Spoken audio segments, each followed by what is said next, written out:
I'm back again playing Yu-Gi-Oh! Dual Transer on the Wii. So I went second, and you see I ran into the Oppression, which he waited to flip, which was smart. He had the Whirlwind, the Kalute, and then the set. So I reckon, I don't know what he added. I don't know if he added Vayu or what he added. So I went normal the Shura. That went through. That was fine. Then I went Special Bora. He flips the Oppression, negating and destroying it for 800 life points. I've got the Icarus and Bottomless set. I can go in for the attack here, and then if he has another Kalute, then I'm a little bit in trouble here. So I'm not exactly sure. I think I'm okay as long as he doesn't have some kind of back row removal. So let's give this a shot and see what happens. I don't want to go for the summon after that because then he's just going to negate with Oppression. Okay, that figures. And that's why you don't set your back row first, like I did. I didn't think anything of it. That was my fault. So, this is pretty much the situation I'm in. I need a Winged Beast. Once he gets a card, a monster, I can Sirocco, and then I can Icarus, and then kind of go from there. Get rid of Oppression. Hopefully get rid of the Whirlwind at some point. Get Dark Arm Dragon out. I've got 2 Darks in the grave already. So let's see what next turn has in store for me. Thank you guys for watching. I appreciate it. God bless. I'm going to listen to Rebel Call talk about furries in a California park and whatnot. Around children and whatnot. They're likely repeat offenders and whatnot. Do lap dances to each other while they're dressed up as Porky Pig. I mean, maybe common sense would say, yeah, you know what? We have some white padded rooms. Maybe it's time that we use them. But we don't use Stone Park. Chris Williams said that around the end of the school is where the problems start.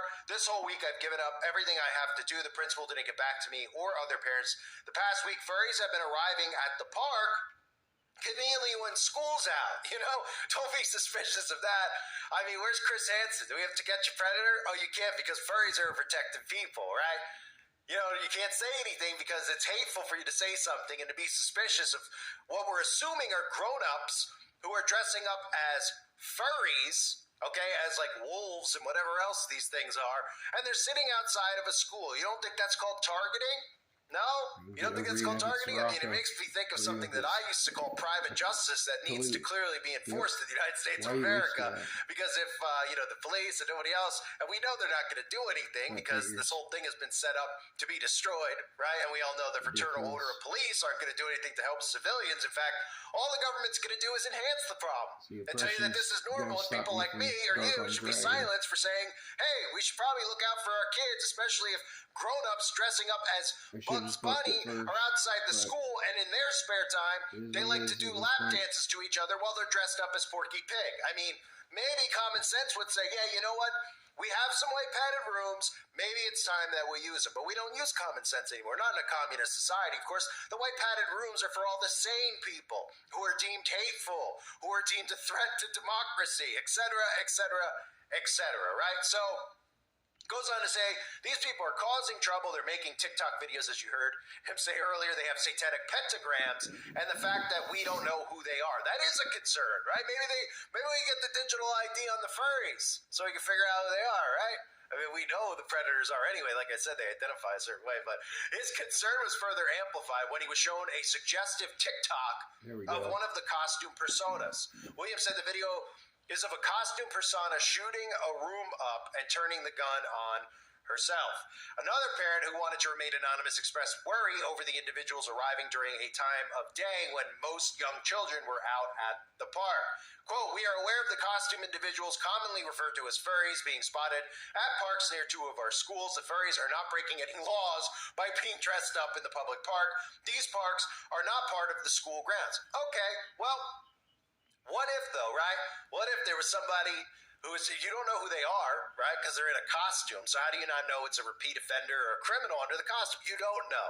So if we removed the costume and we found out it was a repeat offender or somebody who is not supposed to be anywhere near school, would you still want them sitting there? Well, of course not. Common sense would tell us no, but we don't have common sense. Now you might say, well, how do we not? Well, they could just be 2 regular people. Well, what if you start seeing suspicious behavior, like 2 grown-ups dressing up as furry animals, dressing up as Daffy Duck and showing up at a park every single day as school's let out. I'd say that qualifies as suspicious behavior. Yikes. And I say that qualifies as something needing to be done. But of course, we know that the news isn't here to inform us or help us. The news is here to agitate us and to hurt us. So a story like this is never going to get solved, but what it's going to do is drive people crazy because sanity is never the answer to the problem, okay? Now, here's another story some of you may have heard. A couple people asked me to cover it, so I'm going to cover it. We have somebody out there who is speaking about gender season. Does that sound familiar? Probably not, but now it's the newest thing, gender season. So you could identify as a season, depending on what season it is, you might identify as the season, or even in the summer or the fall, you might decide it's summer, but you want to identify as winter, because nothing makes any sense. And of course, we empower this. This is what communism empowers, and that's why this person who's about to speak insanity to you has Karl Marx up on the wall right behind its head. Right? And I say it because I don't know what gender season it's identifying as today, so I can't really say man, woman, fall, spring, summer, or whatever else. Right? I can't really say it, but I can say that Karl Marx is right behind the head of this, and that's why I've constantly been talking about the importance of understanding, okay, the Communist Manifesto and what they're doing to the youth out there by implementing all of this insanity. Yes, there's Noahide laws, but there's also the Communist Manifesto. They work hand in hand. Okay? They work hand in hand. There's a blueprint in place. There is no gender. There is no... Everything is destroyed except for the ruling class. And the ruling class is your Jeff Bezoses of the world, your celebrities of the world. Not people like this, but people like this are part of the problem. These are the people who are causing people to lose their minds, and then they're normalizing it, and they're promoting it, and telling you if you speak against it, you should go to jail for hate speech. Listen to Gender Season. Can your gender change? Alright, everyone. Thank you guys for watching. God bless. More will be coming. I took it 2 out of 3.